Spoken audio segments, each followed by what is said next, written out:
모닝타임즈 시간입니다. 뉴욕 증시는 지지부진한 흐름을 이어갔는데요. 이 저가 매수세로도 전혀 방어가 되지 않았습니다. 아무래도 특별한 호재성 뉴스도 없는 상황이고요. FOMC를 앞두고 시장이 웅크린 상태에서 경기 침체에 대한 우려감만 불거지고 있습니다. 단기적으로는 이런 비슷한 흐름이 지속될 것 같은데 어떤 전략을 통해서 현명하게 대응해 봐야 될지 살펴보도록 하겠습니다. 토마토 투자클럽의 최원지 전문가님 함께합니다. 전문가님 안녕하세요. 안녕하십니까? 네, 뉴욕 증시가 좀 쉽사리 반등이 나오지 않고 있는데 좀 어떤 이슈들이 있었을까요? 네, 계속되는 경기 침체 우려에 하락으로 마감을 했는데요. 다우는 보합, 그 다음에 나스닥은 0.5% 하락, S&P 500은 0.2% 하락했습니다. 강세 종목을 보면은 페이팔이 3% 상승했고요. 백신 업체인 모더나가 3.1% 상승, 스웨덴 전기차 업체인 폴스타가 3.9% 상승했습니다. 태양광 업체인 솔라이트 테크놀로지가 4% 상승했는데요. 뱅크 오브 아메리카 측에서는 목표가를 상향 조정했습니다. 269달러에서 367달러로 상향 조정했고요. 투자 의견은 중립에서 매수로 상향 조정했습니다. 지금 중국 업체와 가격 경쟁에서 가격 경쟁력을 회복하고 있다라고 얘기를 하고 있고요. 유럽 매출이 증가하고 있고 영업 레버리지가 개선되고 있다라고 얘기를 하고 있습니다. 그다음에 웰스파고 CEO는 내년에 경기 침체를 예상한다고 얘기했는데요. 금리 인상이 소비에 영향을 주고 있다라고 얘기를 하고 있습니다. 그다음에 스탠더드 차터드 은행은 경기 침체 위험에 금리나 유가 급락 가능성이 존재한다라고 얘기를 하고 있고요. 내년에 글로벌 경기 침체가 발생할 경우 금융 환경은 현재보다 훨씬 완화적으로 돌아설 가능성이 있다라고 얘기를 하고 있습니다. 만약에 미국 경제가 내년 상반기에 깊은 침체에 빠질 경우 연준은 기준금리를 2% 깜짝 인하할 수 있다라고 얘기를 하고 있습니다. 그리고 브렌트유 기준으로 유가는 40달러대까지 폭락할 수 있다라고 얘기를 하고 있는데요. 중국 경제 회복 속도가 다만 이제 좀 더딜 경우에 원유 수요가 타격을 받을 수 있다라고 얘기를 하고 있습니다. 그다음에 ING 측에서는 경기 침체 우려에도 그 추가 금리 인상, 그리고 달러 상승을 예상하고 있는데요.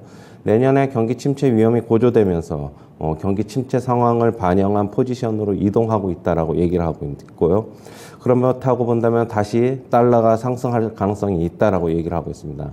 다만 11월 CPI가 빠르게 둔화되는 신호가 나타날 경우에는 하락 압력을 받을 것이다라고 얘기를 하고 있습니다. 그 다음에 BNP 파리바 측에서는 미국 증시가 내년 상반기에 대규모 매도세 나타날 것이다라고 얘기를 하고 있는데요. 내년에 투매 후 약세장이 종료될 것이고 23년 내년 중반에 S&P 500 지수 3,000선에 도달할 것이다라고 얘기를 하고 있습니다. 그다음에 시티 측에서는 지금 현재 IT 섹터가 S&P 500 지수 내 비중이 빠르게 축소될 것이다라고 얘기를 하고 있는데요. 고금리 환경으로 그다음 IT sek터 같은 경우에는 그동안의 전성기를 누려왔는데 이제 시대가 종말할 것이다라고 얘기를 하고 있습니다. 국내 증시는 오늘도 관망세가 이어질 것으로 보고 있습니다. 네, 오늘도 시장의 중요한 이슈들 상당 부분 많습니다. 하나하나 점검을 좀 해봐야 될 것 같은데요. 일단 경기 침체 우려가 상당 부분 시장을 좀 압력을 주고 있는 것 같은데 장단기 금리 차도 지금 상당히 좀 커지고 있는 것 같아요, 전문가님. 지금 장단기 금리 계속 커지고 있고 그다음에 2개월하고 30년 금리 차도 상당 부분 좀 커지고 있어가지고 결국엔 경기 침체가 확실시 되고 있는 것으로 보고 있어요. 네, 웰스파고 CEO도 내년에 경기 침체를 전망한다 이런 소식들을 외신과 더불어서 좀 함께 좀 전해드렸는데 일단 내년에 글로벌 경기 침체가 가는 거에 대해서 중국이 또 상당히 중요하다는 시각들도 일부 좀 있더라고요. 지금 거의 위드 코로나다, 제로 코로나 정책을 폐기 수준에 들어가고 있는데 침체를 막아주기는 조금 힘들까요? 중국이 이제 거의 이제 PCR 검사를 그동안에는 계속적으로 전수 조사를 했는데 네. 이제는 그거를 이제 완화하면서 실질적으로는 이제 제로 코로나 정책을 폐기한 것으로 보고 있어요. 중국 쪽에 만약에 제로 코로나 정책이 하더라도 시차를 두고 좀 반영될 것으로 보고 있어가지고 결국에는 경기 침체는 피할 수 없을 것이다 그렇게 보고 있습니다. 네, 피할 수가 없으면 이에 따른 영향들이 또 상당 부분 중요할 것 같은데 일단 글로벌 IB들은 이에 따른 변화들을 함께 예측을 해주고 있습니다. 스탠다드 차터드 같은 경우에는 이 때문에 금리 인하가 좀 일어날 수도 있다 이렇게 보네요. 네, 경기 침체가 심각하게 될 경우에는 연준이 뭐 저기 내년 상반기 안에 결국에는 기준금리를 2%까지 크게 인하할 것이다라고 얘기를 하고 있어요. 하지만은 이런 가정은 저는 결국에는 CPI가 안정돼야 된다는 그런 전제 조건이 있다고 저는 보고 있습니다. 네, 결국에는 인플레이션이 일단 물가가 조금 잡혀야지 연준이 행동 변화에 대해서 좀 어떻게 할지가 결정이 될 것 같은데 전망 자체는 뭐 금리 인하 쪽에 전망들이 나오고는 있지만 실질적으로 확인을 하시려면 CPI 지표를 면밀하게 좀 살펴보셔야 될 것 같습니다. 유가의 경우에는 지금 지난해 12월 21일 이후에 최저가까지 좀 내려간 상태인데 신저가가 좀 멀지 않았네요. 어떻게 그렇죠. 유가 뭐 될까요? 계속 제가 네. 빠질 거라고 말씀을 드렸고 유가가 어제 같은 경우에도 한 3%가량 지금 하락을 했죠. 차트 한번 잠시 보시면. 네. 뭐 계속적으로 하락하고 있어요. 작년 12월 20일 이후로 지금 최저치인데요. 네. 결국에는 유가는 저는 계속적으로 하락할 것이고 조만간에 60달러대로 이제 뭐 들어갈 것으로 보고 있습니다. 네, 그렇군요. 유가 자체가 좀 계속 하락할 것이라는 전망들 보여주고 있고요. 그리고 이와 더불어 실질적으로 유가가 지금 최근 많이 좀 내려온 그런 흐름까지 관측이 되고 있습니다. 네, ING 측에서는 경기 침체 우려에도 금리가 오르고 달러가 상승할 것이다 이렇게 봤는데 이쪽 의견은 조금 다르네요. 일단 내년에 이제 경기 침체가 들어가면은 결국에는 모든 자산이 조금 이제 불안정하기 때문에 달러화가 좀 강세가 예상된다라고 지금 얘기를 하고 있어요. 하지만 달러 같은 경우에는 저는 큰 폭으로 오르기는 이제는 힘들지 않을까라고 보고 있고요. 원달러 네. 환율 차트를 잠시 보시면은 이제는 어느 정도는 상승 사이클이 이제 끝났다. 기술적 반등 나오더라도 1,400원 선 살짝 상회할 수는 있지만은 내년에는 어차피 어떻게 본다면 달러가 지금 고평가돼 있다고 좀 보고 있어가지고 네. 좀 상당 부분 좀 하락하지 않느냐. 결국에는 1,200원대로 들어가는데 뭐 1,250원이 될지 결국에는 1,200원 초반이 될지 뭐 그 정도 선까지는 빠질 것으로 내년에는 좀 보고 있습니다. 네, 경기 침체에 따른 여러 가지 이슈들과 이에 파생된 그런 영향들까지 함께 좀 분석을 해봤습니다. BNP 파리바에서는 미증시가 내년 상반기에 대규모 매도세가 나타날 것이라고 분석을 해줬는데 어떻게 상반기가 좀 많이 어두울 것 같나 봐요. 올해까지 정리를 해야 될까요? 그게 뭐 상반기라는 게 뭐 1월, 2월, 3월 중에서 언제 네. 대규모 매도세가 나타날지는 모르는 거고 일단은 계속적으로 제가 말씀드렸는데 결국엔 내년에 경기 침체가 온다면은 현재 S&P 500 지수보다는 결국엔 올해 최저점보다는 조금 더 낮을 것이라고 보고 있어요. 최저점이. 그렇다고 본다면은 지금 이 IB들 측에서는 전부 다 이제 그런 쪽에 예상을 하고 있는 것으로 보고 있고, 저도 한 차례 뭐 투매가 나온 이후에 어느 정도 횡보, 상당 부분 좀 지루한 양상이 조금 몇 개월 있은 다음에 결국에는 상승으로 돌아서지 않을까 그렇게 보고 있어요. 네, 전문가님도 그렇고 글로벌 IB들의 시각도 비슷합니다. 내년 상반기가 좀 어둡다면 이제 하반기쯤에나 반등을 좀 누릴 수 있지 않을까 이런 전망들이 현재까지는 나타나고 있다는 점도 알아주시면 될 것 같아요. 그리고 이제 CT 측에서는 IT 섹터가 이제 비중이 S&P 500 지수 내에서 빠르게 좀 축소가 될 것이라고 봤는데 IT 섹터들이 빠진다는 이야기인가요? 그렇죠. 지금 현재는 비중이 S&P 500에서 지금 한 38%, 40% 가까이 되는데 IT 섹터가 그동안에는 높은 밸류에이션에도 불구하고 뭐 좋은 실적을 발표하면서 계속적으로 어떻게 보면 주가 상승이 있었어요. 그런데 이제는 고금리 환경으로 접어들면서 그러한 거는 이제 없을 것이라고 보고 있고, 결국에는 이 비중이 향후 5년 내 20%까지 좀 빠르게 축소될 것이다. 그렇게 보고 있고, 뭐 전통 산업군, 소비재 이쪽에서 비중이 더 늘어날 것이다. 그렇게 보고 있어요. 네, 그렇군요. IT 섹터들이 한참 좀 코로나 때 많이 주목을 받았던 것 같은데 점차 조금씩 비중이 또 조절이 될 것 같다라는 말씀까지 함께 주셨습니다.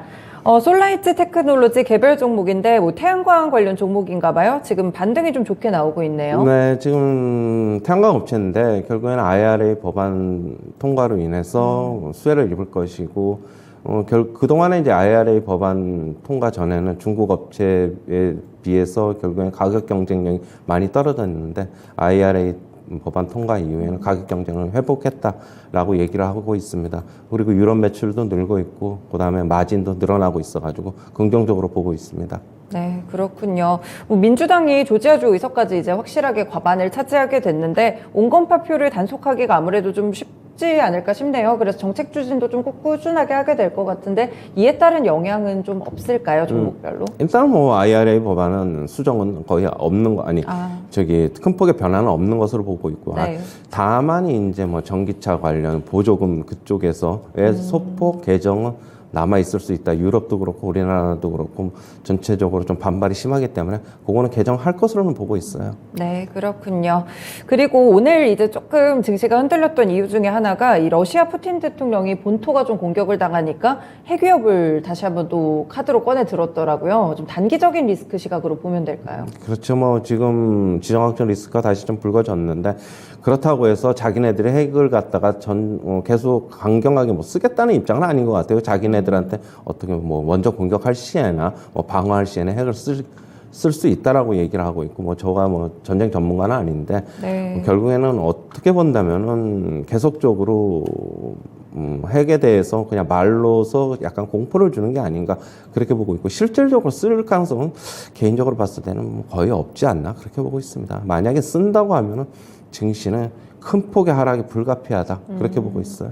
그렇죠. 아무래도 이런 핵 위협에 대한 리스크들 계속 한 번씩 불거질 때마다 지수가 좀 흔들리고 있고 그런 모습이 있기는 한데 일단은 조금 단기적인 리스크로 해석을 해보시면 되지 않을까 싶습니다. 사실 테슬라 이야기도 좀 여쭤보고 싶었는데 물론 이제 그동안 자율주행 구독 서비스가 상당한 부분 중요하다. 주가를 끌어올리려면 이 부분이 상당히 중요하다고 언급을 해주셨는데 지금 좀 너무 많이 빠지고 있어가지고 현재 시점에서 좀 바닥이 나오려면 얼마나 더 빠져야 될까요? 한번 볼까요 그러면은? 네. 아무래도 서학개미 분들이 가장 많이 관심이 있지 않을까 싶네요. 이 종목에 대해서. 잠시만요.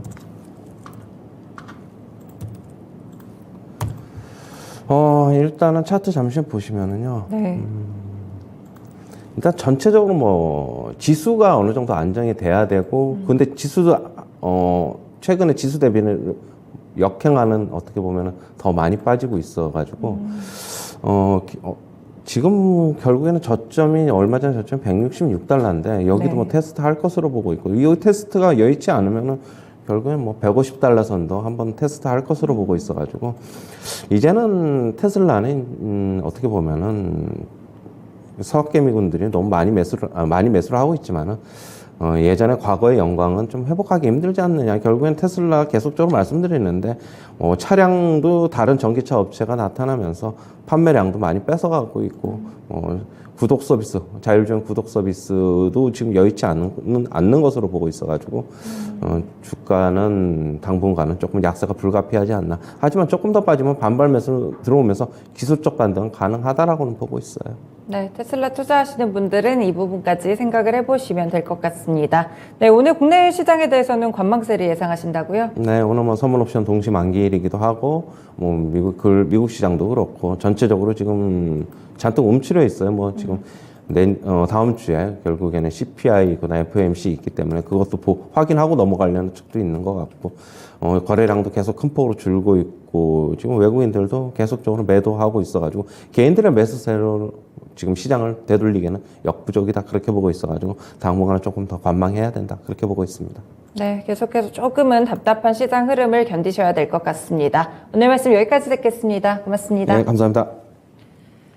네, FOMC까지 조금 시간이 길다고 느껴지는 점은 시장이 하락해서가 아닐까 싶은데요. 이 앞에 보이지 않는 상황 속에서 강한 반등을 이후에는 기록할 수 있을지 이 부분을 주목해 보셔야 될 것 같습니다. 말씀드린 대로 오늘은 또 국내 시장이 선물 옵션 동시 만기를 맞습니다. 이 변동성에 대한 부분들 좀 주의를 하셔야 될 것 같고요. 그리고 한 가지 이슈, 또 위믹스가 결국 예정대로 상장 폐지 수순을 밟게 됐죠. 관련 이슈에 영향받을 종목들 포트폴리오에 있는지 점검해 보시면서 대응 전략 짜보시면 될 것 같습니다. 지금까지 모닝타임즈 시간이었습니다.